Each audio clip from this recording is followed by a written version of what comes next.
আল্লামা দেলোয়ার হোসেন সাঈদী তিনি গোটা বাংলাদেশ ব্যাপী কোরআনের দাওয়াত দিতেন।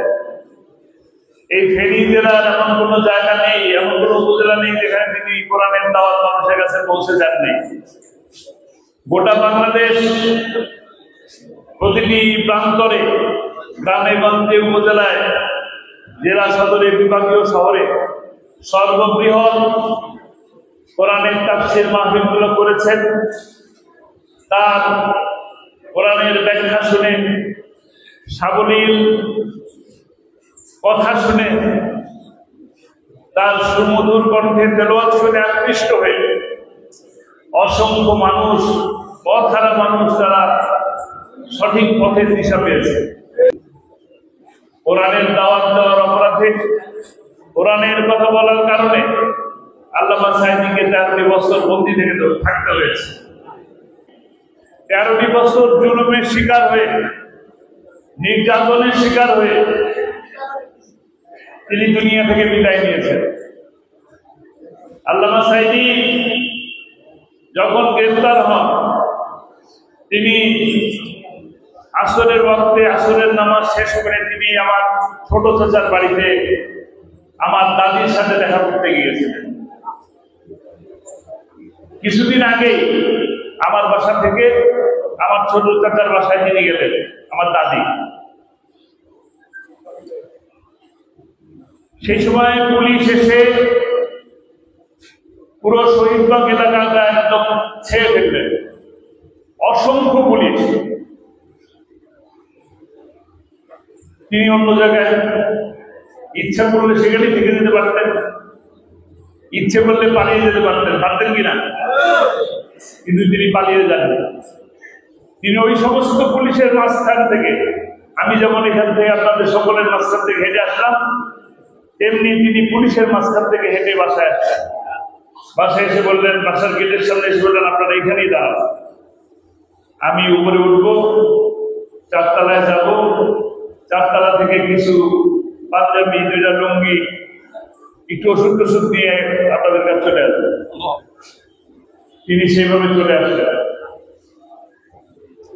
গ্রেপ্তার হয়ে গেলেন, ডিবি অফিসে নিয়ে গেলেন, 13টি বছর বন্দী থাকলেন। পরের দিনই কিন্তু মুক্তি পেয়ে গেছিলেন। যে মামলায় ধরে নিয়ে গেল, ধর্মীয় অনুভূতিতে আঘাতের মামলায় তাকে গ্রেপ্তার দেখানো হলো, সেই মামলায় কিন্তু তারপরের দিন কোর্টে উঠানোর সাথে সাথে কামাল ভাই, রাজ্জাক ভাই, ওনারা যারা ছিলেন তারা তার জামিন মঞ্জুর করে ফেললেন। কিন্তু জামিন মঞ্জুর হওয়ার পরেও মুক্তি মিলল না। পরপর আরো 13টি মামলা সাথে সাথে দিয়ে দেওয়া হলো। গ্রেফতার হয়ে গেল, রিমান্ড চলল একটা 39 দিন, একটানা 39 দিন রিমান্ড করল। রিমান্ডের যন্ত্রণা কিরকম দিলেন জানেন? রাত্রিবেলা 1টা-1:30টার দিকে ঘুমায় আসেন, গ্রিলের মধ্যে সে ওই পুলিশের হাতে যে লাঠি থাকে, সেই লাঠি দিয়ে গ্রিলের মধ্যে শব্দে ঘুম ভেঙে গেল। তো পুলিশ বলছে, আপনি ঘুমাইছিলেন, আপনার টের পাইনি। ঘুমাইছিলেন নাকি? আরে আপনার ঘুমটা ভেঙে ফেলল। এই জেলের অবস্থায়, থাকা অবস্থায় আল্লামা সাঈদীর মা, আমার দাদি, প্রতিটা দিন উনি একটি পাঞ্জাবি, আল্লামা সাঈদীর ব্যবহার করা একটা পাঞ্জাবি তার মাথার কাছে নিয়ে শুয়ে থাকতেন। এবং এই শুয়ে থাকা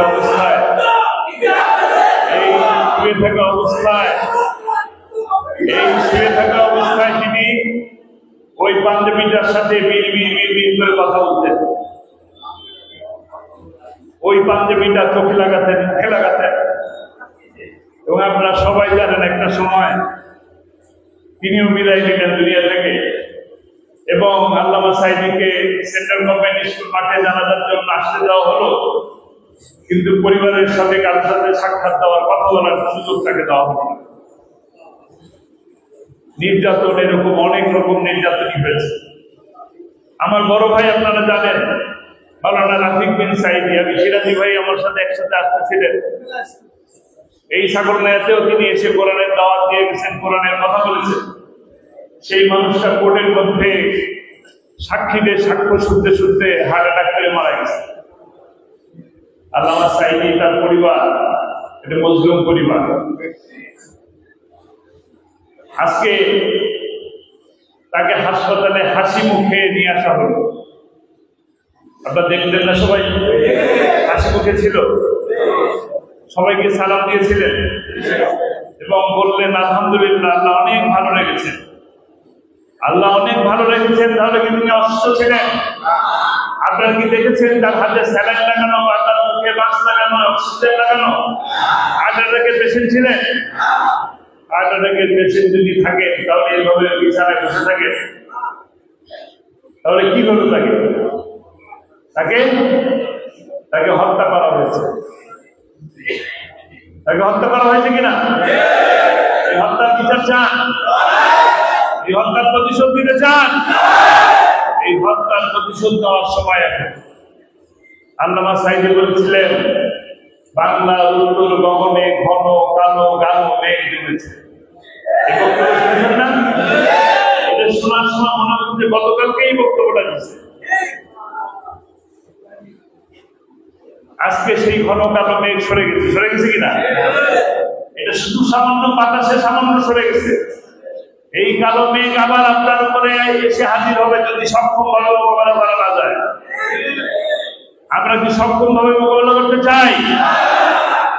আগামী দিন যে ভোট যুদ্ধ হবে, ওই যুদ্ধে যদি আমরা সক্ষম ভাবে মোকাবেলা করতে না পারি, তবে আমাদের উপরে ওই কালো মেঘ দুর্নীতির ছায়া, চাঁদাবাজির ছায়া, মাদকের ছায়া দিয়ে আমাদের ঘর, সংসার, পরিবার, এই সমাজে, রাষ্ট্রকে শেষ করে দেবে। তারা গত 16টি বছর এই দেশে শাসন করেছে, তারা গত 16টি বছর ধরে আপনার আমার মাথার ঘাম পায়ে ফেলা টাকা, 28 লক্ষ কোটি টাকা চুরি করে নিয়ে তারা এই বাংলাদেশ থেকে পালিয়ে গেছে। আপনার আমার পরিবারের সদস্যদেরকে, যুবক যুবতীদের হাতে মাদক ধরিয়ে দিয়ে ঘুম করিয়ে রেখেছে। এই যুবকেরা জেগে উঠেছে, আমাদের সন্তান সমতুল্য ছাত্ররা জেগে উঠেছে। কালো মেঘ সরে যাবে ইনশাআল্লাহ। হতাশার দিন শেষ। আপনারা সামনে দেখতে পাচ্ছেন ঢাকা বিশ্ববিদ্যালয় থেকে যে আলোর ছটা, যে কিরণ আলো ছড়িয়ে পড়তেছে, ওই কিরণের আলো চিটাগাং, রাজশাহী, খুলনা থেকে শুরু করে গোটা বাংলাদেশে ইসলামের পতাকা উড্ডীন করবে ইনশাআল্লাহ। আমাদের রাহবারেরা, আমাদের নেতারা, আমাদের রাহবারেরা এই বাংলাদেশকে ভালোবাসতো। আমাদের রাহবারেরা এই বাংলাদেশের মাটিকে ভালোবাসতো। আমাদের রাহবারকে বলা হয় রাজাকার। জামাত ইসলামের একজন নেতা কিংবা কর্মীকে পাবেন না যারা পাকিস্তানের কোথাও বাড়ি বানিয়েছে, গাড়ি বানিয়েছে কিংবা ব্যবসা করছে। কিন্তু যারা আওয়ামী লীগ করে তারা ভারতের রাজাকার, এবং তারা সময় সুযোগ বুঝে বাংলাদেশের আপনার আমার টাকাকে পুঁজি করে ভারতে নিয়ে পালিয়ে গেছে। কাজেই আগামী নির্বাচন আপনার লড়াই, ভারত থেকে আগ্রাসন মুক্ত হওয়ার লড়াই, আগামী দিনের লড়াই, ইসলামকে আপনার দেশে রক্ষা করার লড়াই, আগামী দিনের ভোট আপনার আমার স্বাধীনতা রক্ষা করার ভোট। বাংলাদেশ জামাত ইসলামীর নেতৃবৃন্দরা, বাংলাদেশ জামাত ইসলামীর কোন কর্মী পাবেন না যারা পাকিস্তানের সাথে কোন ধরনের সম্পর্ক রাখে। আমাদের পালিয়ে যাওয়ার জায়গা নাই। আমরা এই মাটিকে ভালোবাসি, এই মাটিতেই আমাদের জীবন যায়।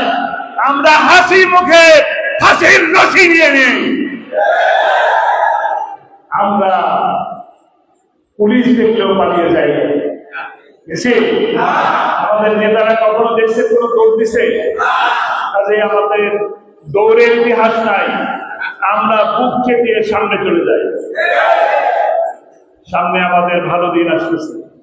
গোটা বাংলাদেশ ব্যাপী আমাদের রাহবারদের যে রক্ত করেছে, রক্ত ঝরেছে, জীবন দিয়েছে, আমাদের নেতা কর্মীরা যে জীবন দিয়েছেন, সেই রক্তের পরে বাংলাদেশ বাংলাদেশের মাটিতে আজকে মানুষ চায় একটি কল্যাণমুখী, একটি ইনসাফ ভিত্তিক সমাজ প্রতিষ্ঠা হবে না চায়।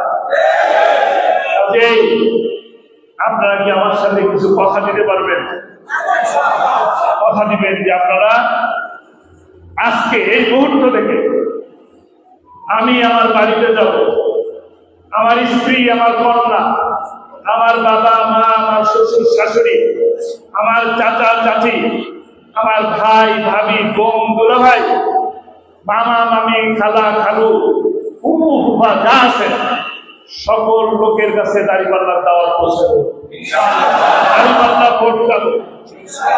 আমি আমার পরিবারের সকল সদস্যকে রাজি করানোর সাথে সাথে আমি যে মহল্লাতে থাকি সেই মহল্লার মানুষের কাছে দাঁড়িপাল্লার দাওয়াত পৌঁছে দেব। আমার মহল্লা, আমার গ্রাম, প্রতিটি ঘরে ঘরে কামালউদ্দিন ভাইয়ের নামকে পৌঁছে দেব এবং দাঁড়িপাল্লার গণজোয়ার যুক্ত হবে ইনশাআল্লাহ। কারা রাজি আছে? আমরা আজকে যদি আল্লামা সাঈদী বেঁচে থাকতেন, তিনি যদি এই কথা নেওয়াতেন, তাহলে কি আপনারা এই কথা রাখতেন কিনা? আগামী দিন আপনারা আমাদের কামাল ভাইয়ের জন্য, যিনি কিনা আল্লামা সাঈদীর মুক্তির জন্য লড়াই করলেন, তার প্রতি কৃতজ্ঞতা রেখে, তার প্রতি সেই সম্মান রেখে আমরা কি এই কাজ করতে রাজি আছি? রাজি আছি? এইটা শুধুমাত্র সেই আল্লামা সাঈদীর রক্তের জন্যই নয়, আপনার জমি, আপনার ভূমি, আপনার সম্পদ, আপনার পরিবার, আপনার ঘর, আপনার রাষ্ট্রকে, আপনার দেশকে রক্ষা করার জন্য আপনাকে থাকতে হবে। এই ফেনী অত্যন্ত গুরুত্বপূর্ণ একটা এলাকা। এই ফেনী দিয়েই এই দেশকে খণ্ড বিখণ্ড করে দেওয়ার ষড়যন্ত্র চলছে। যদি আপনারা ঐক্যবদ্ধভাবে দিন প্রতিষ্ঠার জন্য, ইনসাফ প্রতিষ্ঠার জন্য যদি কাজ না করি, তবে আমাদের জন্য ওই যে আল্লামা সাঈদীর যে কথা, ঘন কালো গাঢ় মেঘ, ওই মেঘ আমাদের আকাশের উপরে ছেয়ে যাবে। আমি আপনাদের কাছে আহ্বান জানাবো, এই যুদ্ধে আমাদের পরাজয় হওয়ার কোনো সুযোগ নাই। তাদের তো ভারতে পালিয়ে যাওয়ার জায়গা ছিল, আমাদেরকে বঙ্গোপসাগরে ঝাঁপ দেওয়া ছাড়া কোনো গতি নাই। কাজেই মৃত্যুকে সামনে নিয়ে আবু সাঈদ যেরকম দুহাত বাড়িয়ে দিয়ে মৃত্যুকে আলিঙ্গন করেছিল,